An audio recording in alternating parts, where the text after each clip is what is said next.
Muchas gracias, Sergio. Cambiamos completamente de tema. Muchas veces la risa es el mejor remedio para las enfermedades y hasta existe un método llamado risaterapia que avala esta información. Hoy, en nuestro segmento de Personas que Inspiran, conoceremos a jóvenes voluntarios que se encargan de llevar alegría a los niños y niñas enfermos en los hospitales del país.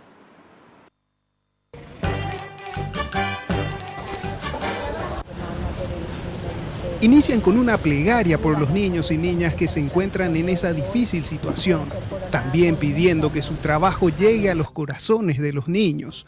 Luego inician el recorrido por todo el hospital.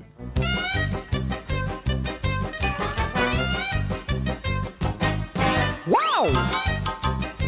Los niños, al ver a los payasonrisas, expresan toda su alegría en una sonrisa y un grito de felicidad. Por un momento olvidan sus dolencias. No sé, porque en un momento me dijo que venga a bailar, pero yo no quería. ¿Vos no querías bailar? ¿Por qué no querías bailar con ellos? Tenía vergüenza. Tenía vergüenza. ¿Y qué vos querías hacer con ellos? Nada. ¿Pero le darías un abrazo a la payasita? Sí. ¿Un abrazo de oso? Oso. ¡Ay! Y el gato quiere un beso. ¿Le das un beso al gato? ¡Mua! Muy bien.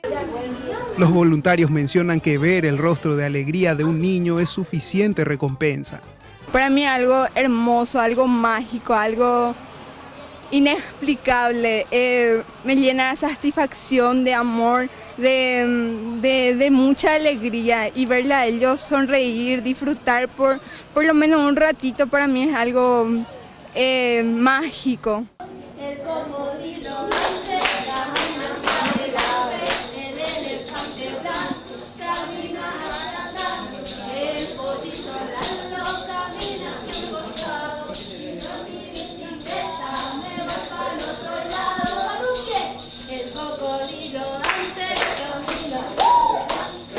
Porque la risa es la mejor medicina que existe en el mundo y los payasonrisas lo saben eso.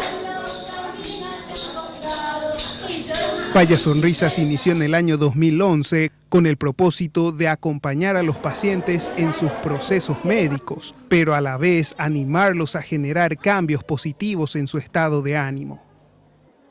La risoterapia, hacer una terapia de risas, como dice, ¿verdad? Ya desde el pionero Patch Adams, y adaptarlo eso a nuestra realidad en el Paraguay, ¿verdad? Visitando hospitales, llevando alegría a los niños, porque sabemos que la sonrisa también ayuda a levantar el ánimo, levantar la esperanza, y con alegría y con esperanza es más fácil sobrellevar una enfermedad. Además, los payasonrisas tienen previsto recaudar juguetes para los pacientes de los hospitales y entregarlos en el Día del Niño. Los voluntarios esperan seguir infundiendo risas y alegría a miles de pacientes, niños y adultos por varios años más.